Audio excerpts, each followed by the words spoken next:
में समाज में हमारे विचार सामने वाले के प्रति अच्छे होने पर भी कभी-कभी सामने वाले के भाव हमारे प्रति गलत होते हैं। तो गलत क्या और हमें अच्छे फर्क पड़ता है? हमें क्या फर्क पड़ता है? गलत और अच्छे की पहचान करने में कभी-कभी गलती हो जाती है और उसके भाव हमारे प्रति गलत हैं, ये समझ बाद में आती नहीं, हमें कोई फर्क नहीं पड़ता। तेरे विचार गलत हो तो हमारे विचार तेरे लिए अच्छे हैं ना, फिर हमारे कोई फर्क की बात नहीं। हमारे द्वारा गलती नहीं होनी चाहिए। इसके बाद कोई गलत करता है तो मेरे रक्षक भगवान हैं, मेरा कोई बाल बांका नहीं कर सकता है। अब हमने आपके प्रति अच्छा बर्ताव किया, आप हमारे प्रति बुरा बर्ताव कर रहे हैं, तो हमें आपके प्रति शिकायत नहीं। मेरा कोई कर्म है जिसका परिणाम मुझे भोगना है, आपको निमित्त बना करके वो कर्म हमारे ऊपर लागू हो रहा है, हम आपको कभी दोषी नहीं ठहराएंगे।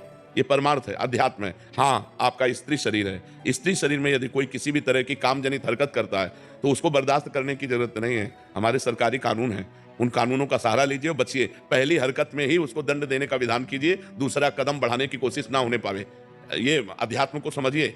अध्यात्म का आंतरिक विषय अलग है और बाह्य विषय अलग है। व्यवहार का विषय, जैसे आपका स्त्री शरीर है और आपको कोई छेड़ रहा है, आप कह दो क्षमा, तो दूसरी बार पकड़ लेगा वो आपको।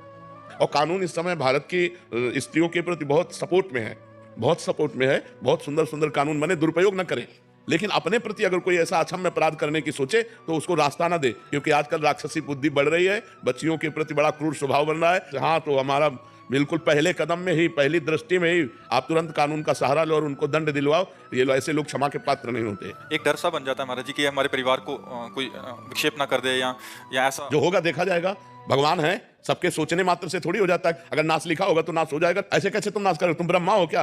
तुम भगवान हो क्या? देखेंगे हम। बिल्कुल डरपोक नहीं बनना चाहिए, बिल्कुल हिम्मत रखना चाहिए। देखेंगे अगर हम ऐसे हो, देखो बिल्कुल बिल्कुल फिट तैयार रहना चाहिए। मरना जिस दिन है उसी दिन मरेंगे, लेकिन इसके बीच में तुम हमको हस्तक्षेप करोगे, बिल्कुल कड़क रहना चाहिए। और अगर ये जरा भी इस तरह का कि एक दो लोग हस्तक्षेप कर रहे हैं तो किसी तरह बचकर निकलना चाहिए और इसके बाद फिर सरकारी सहयोग लेकर के अपने बचाव पक्ष को रखना चाहिए। ये समाज अब ऐसा नहीं क्षमा करने लायक।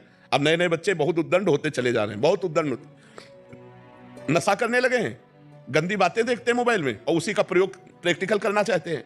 तो गंदे गंदे आचरण, गंदी गंदी बातें हो रही, तो हम बहनों से प्रार्थना करते हैं, बिल्कुल क्षमा मत करो। जी, एक समाधान और दे दीजिए महाराज जी। हमसे गलती हो गई और सामने वाला हमें बहुत ब्लैकमेल कर रहा है और फिर गलती पे गलती बन रही है। ऐसी स्थिति में हम बिल्कुल ब्लैकमेल नहीं होना चाहिए। अगर हमसे गलती हो गई तो एक बार गलती हो गई, माना कि तेरे साथ एक बार गलती हो गई तो ये थोड़ी मम्मी जाने, पापा जाने, विश्व जाने तो बार बार थोड़ी हम ब्लैकमेल होते रहेंगे। एक बार हमसे त्रुटि हो गई, एक बार गलती हो गई, दबना नहीं चाहिए कि एक बार हमसे गलती होगी, हम भेद खुल जाएगा।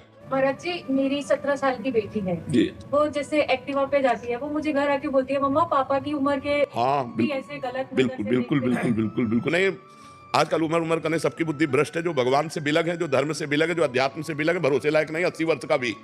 इसलिए आज का जो समय है, अध्यात्म से जो जुड़ा नहीं है, जो अध्यात्म से जुड़ा नहीं, अध्यात्म से जुड़ा है तो देखो ये बच्चा है।